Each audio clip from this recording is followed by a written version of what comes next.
Hi guys, thanks for tuning in. In this video I'm going to be reviewing an exciting product from Yamaha, and that is the EAD10.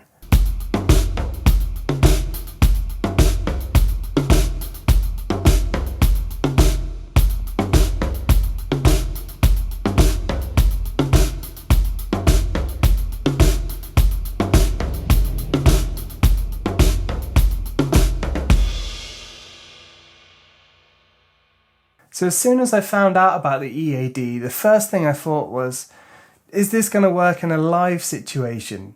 The fact that this is one microphone that I can just clip on my bass drum and it's going to pick up the whole entire kit and it puts it through the PA through one channel, that's going to save me a lot of time when it comes to setting up for most gigs that I do.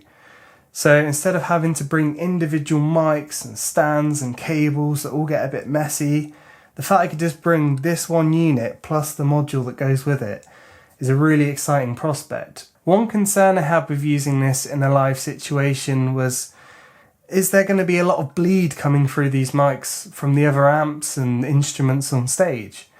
And actually I found that, yeah, there is a little bit of bleed, and obviously the more you compress the EAD, the more that's going to come through as well.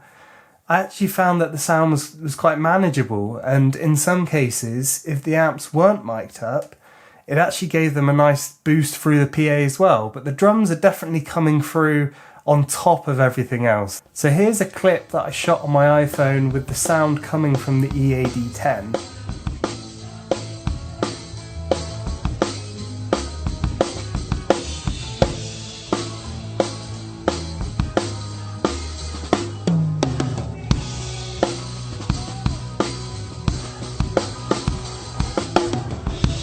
When I used the EAD live, I found that it did take a little bit of work, and it is quite bright and it picks up a lot of the under snare, so you get a lot of the snare rattle. And naturally in a live environment with guitar amps playing and things like that, I'm getting a lot more sympathetic snare buzz than if I'm playing on my own. So I found I had to EQ a lot of the very top end out around the 10k area. But once I did that, it cleaned up the whole thing and it sounded much nicer. And I didn't really find that cutting out that top end affected the rest of the kit at all. So it was still coming through nice and clear. It just removed a lot of that really sizzly snare that was just kind of getting in the way of the whole mix. Number two, the next thought I had was, how well does it actually reproduce the kit that you spent so much time working to achieve a sound with? So I've recorded a few different clips in different rooms with different drums, different cymbal setups, and I think the EAD does a great job of actually picking up the natural sound of a kit in a room.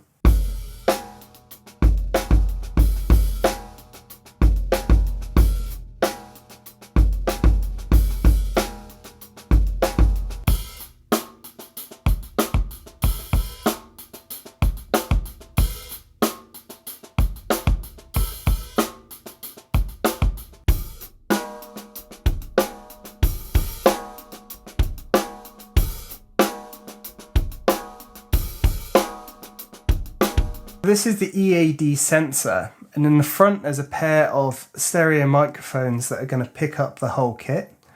And then on the back here we've got two jack inputs, and that plugs into the module where you can actually process that sound and add effects, and you can make it very natural sounding.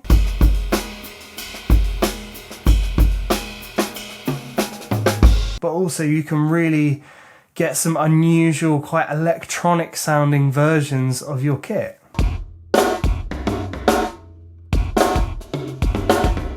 I really like the build quality of the sensor itself. It's made out of nice solid metal all the way around. There's no rattling or loose parts. It does feel really solid. And the actual system for clamping it onto the bass drum is really well designed as well. So once you can screw it on quite tight, but it's not going to shift once it's on there. It's a really solid design, so I really like this. So the build quality of the module itself is not quite as good. It's a plastic shell, and it feels a little bit kind of tinny and a bit thin. Tinny? How can it be tinny? It's made out of plastic. But it's a little bit thin and a little bit brittle. I mean, it's quite solid. You know, it feels like it it'll be okay. But the other thing I'm not that keen on is the fact that it's almost like a matte black finish on the top. And I think over time this is going to become easily scuffed and marked. So if you are using it for gigs and stuff, I don't know how well it's going to hold up long term. I think you definitely need some sort of specialised case to really protect this part. So the setup of this is very, very simple. You just plug the 2 leads into the back of the sensor, then they go around into the EAD module, and there's an option just to automatically calibrate the volume of the 2 microphones in here. So you just hit auto and you start playing and it automatically adjusts how loud they need to be based upon how loud a player you are, which is really, really simple. So I think this can appeal to anyone. You don't have to be technically minded to be able to operate this. It's very easy and tactile and yeah, very simple to use. So one thing I thought was a bit of a strange choice is the fact that they have different jack sockets on either end of the cable. So on one end you've got a straight jack and then on the other you have a right angled jack. If you put the right angled jacks on the sensor end, it seems to put a bit of stress under the cable and it's kind of like having to go back on itself and twist like that, which I don't think is very good for keeping the cable to last as long as it can. And then if you put it on the other end and you plug them into the back of the module, because they're right angled, a lot of the time they were covering up the other jack sockets or the power socket. So I don't think that that's personally the best design choice. I would have much preferred to have straight jacks at either end. The mix that you get from these microphones is a little bit bass drum heavy, but that is understandable considering it is mounted on the bass drum hoop. What I do like is it captures a really punchy sound from the bass drum, and whether you're using like a 24-inch kick that's really heavily dampened, or maybe you're using like an 18-inch bop kick that's tuned up really high for that nice jazzy boom tone, you still get a punch either way. And in the sense of the jazzy bass drum, you do get that note and that sustain afterwards.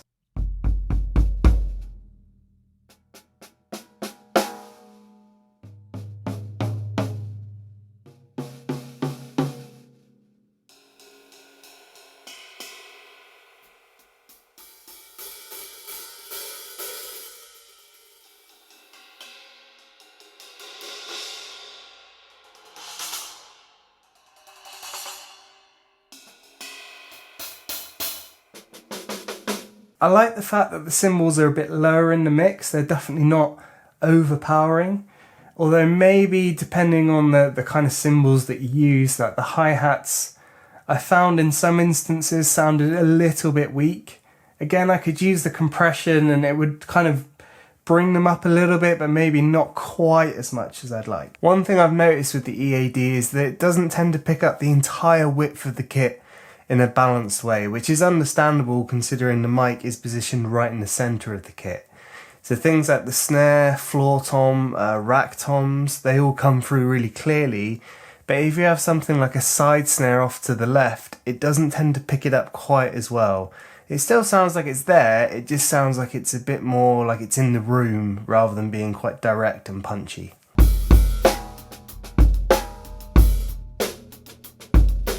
Depending on the size of bass drum that you're using, it's gonna pick up the overall image of the kit slightly differently. So I found when I put it on my 18-inch bass drum, it picked up a lot more under snare. So I was getting a very snappy, like under snare mic kind of sound. And then I also found with the 18-inch bass drum that it was further away from the cymbals. So the cymbal mix was a little bit too quiet in that instance. I found when I put it on my 24-inch kick that actually the mix of the kit was much more balanced. So probably if you're using like a 22-inch bass drum like most people are, you're probably going to get the best overall mix from the EAD sensor. Another neat thing that the EAD sensor has is it's actually a trigger. I'm not quite sure how this actually works because the sensor itself clips to the bass drum hoop. And most triggers actually work by touching the drum head and sensing that vibration, whereas this actually gets the vibration from the bass drum hoop, and somehow it still triggers accurately and reliably. And it's fast as well. It's certainly not any slower than, say, like the Roland standard kick triggers that I've used in the past. The EAD has a really nice sample library, and it's split into different categories. So you've got kicks, snares, toms, percussion, lots of electronic sounds, and also you can even add effects, like if you want just a bit more click into your bass drum, you can add just the click side rather than using an entire bass drum sound. And it does feel a lot like they've taken inspiration from the Roland TM2, so it has a very similar layout and similar feel, but it's great that they've included pretty much everything that the TM2 did into this module along with the EAD functionality. Because the mix on the EAD is quite bass drum heavy anyway, a lot of the time I didn't find the need to use the trigger option that was built into the sensor. You could use it if you wanted to overlay like quite a different sound, so maybe you had like some sort of tambourine or a shaker. If you wanted quite a different sound to blend with your bass drum, it worked great for that. I think the only way that you get the full potential out of the trigger that's built into here is to have a full set of triggers to go around the whole kit. And the EAD10 does support another 4 inputs, so you could have a trigger on your snare plus 3 toms, or you can kind of be flexible with your setups, but I think you need a full set of triggers to really be able to balance against the level of the mics that are actually built in here anyway.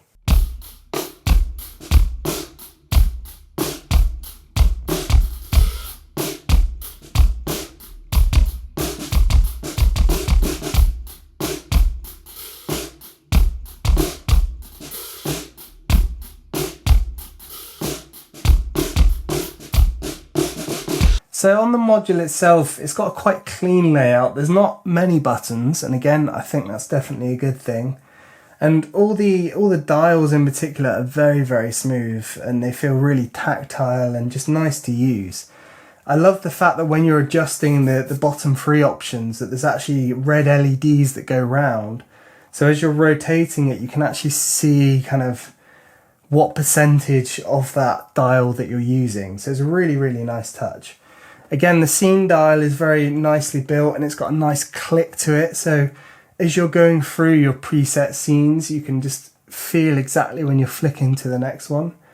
And also I set it on here so that you could do a lot of the adjustments with the scene dial as well. So there were certain options where actually the scene dial wouldn't let me adjust a certain effect or parameter. And for some reason I had to go into the rubber buttons next to that. And I found that maybe a little bit clunky. So it's a minor criticism, but I don't know why that they didn't allow the scene dial to be used for every adjustment inside the module. One thing I find a little bit disappointing is the fact there's no headphone volume control. So if I adjust the master volume, it affects my headphone volume, but also the volume going out front. And that causes quite a few issues. So on most modules at this price point, there's normally an independent headphone volume that I can adjust on the fly as I'm playing, and it doesn't affect the volume going out of the rear outputs. So something I wish that they'd included on this module. So one of the best functions I think about the module itself is the fact that it has a built-in recorder. And it's quite a short recorder. I think you can only record up to maybe 2 minutes max. But what I really like about it is it's great for just trialing sound straight away. So as you're playing and you've got headphones on, you're hearing the sound of your kit in the room and you're hearing the EAD10 kind of together at the same time. So I use the recorder a lot. So I would just trial a groove, play for like 30 seconds or so, and then I could hit the recorder and actually stop that and listen back. And it allowed me to hear exactly what was coming just out of the module alone, which is a really, really nice handy feature. You can record straight onto a USB stick and get a longer recording time. I'm not quite sure personally why I would use that, but I'm sure that's going to be handy for some people out there. At the bottom, you've got your 3 main dials for controlling the effects in the scene. So you've got a reverb, which is always on its own individual dial, which is a really nice touch. With the reverbs in the module, there's a really nice selection. I think there's 8 or 9 different reverbs. You can get like a massive arena, powerful sounding reverb. You can get the classic kind of 80s, really gated, big sound, but really gated. So if you want that Phil Collins, if you want to replicate Phil Collins, you can definitely do that. You've got the effect, and that can be anything from compression, distortion, delay, or delay and distortion, a lo-fi effect, an auto wah, a step flanger. I was a bit disappointed with the delay effects on the module because they were separated into separate effects. I'd rather just have one big delay effect where I can actually go in and choose what kind of rhythm I want. Do I want quarter notes or eighth notes? I found it a bit of a strange setup that you'd have to choose a different delay effect to be able to go from quarters to eighth notes. Now initially, a lot of the effects I wasn't that keen on, but I have found that if I record the EAD into a DAW software like Logic, and I mix that in with a regular drum mic setup, I can actually get some quite interesting results. So on its own, some of the sounds you can get out of the EAD are not that usable.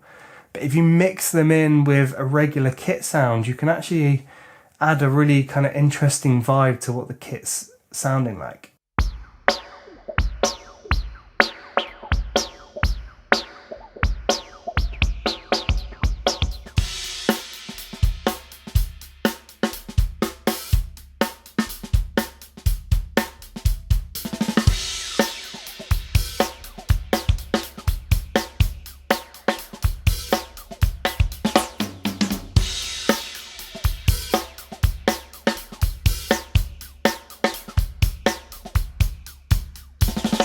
There is also a built-in metronome, and it's a really nice one. You can get all the subdivisions of a grid lined up, so you can get all the sixteenths in there, and you can choose the volume of every individual note. So it's a really customizable metronome that you can dial in to suit exactly what you're looking for. You can even use the EAD10 as a USB interface, so maybe if you're new to recording and you just want to get started on some software, the EAD10 is actually going to be able to record sound into the computer for you. The app that comes with the EAD10, called the Record and Share app, is really, really good. So for making videos quickly for things like Instagram and YouTube and Facebook, if you just want to make a quick video, this app is really, really good. It's quite easy to use. Unfortunately, they don't give you the cables that you need to begin with, so I had to buy a USB printer socket cable and also a converter on the other end that would change it from USB into Thunder. Sadly, I don't think the app is available for Android yet, but I believe they are working on a solution for that, and there should be an app out soon. So if you were planning to use the EAD for a single purpose, maybe just practicing at home, it's quite an expensive option at just under £500. But if you are planning to use it for multiple things, such as playing live, making videos, as well as practicing at home, then all of a sudden it actually becomes very good value, and it's a really, really versatile option. And while it's not perfect, I can get over some of those limitations and I can work with it. It's actually, because the functionality is so good, I'm willing to look past some of the flaws that it might have. I found that having the module on with headphones, just playing along, practicing at home, I just found it a really enjoyable experience. Admittedly, sometimes I got more distracted by playing with different sounds, but I think that's a good thing because each individual, well, the preset scenes at least, almost inspire you to play in different ways based upon the sound that you're hearing. So it's just a really fun, inspiring way just to play drums at home. So I hope that this video was useful, and I wanted this to be a really honest review. So I don't think the EAD is perfect at all, but I do think it's a really interesting module, and it's taken electronics and drumming, it's taken it into a different area, which I think is a really exciting prospect, and that I'm looking forward to kind of seeing how other companies are going to respond to this product and how they're going to take things going forward. If you have any questions or queries about the EAD, feel free to comment them below and I'll get back to you. If you've enjoyed this video, please give it a like, and you can subscribe for future videos just like this.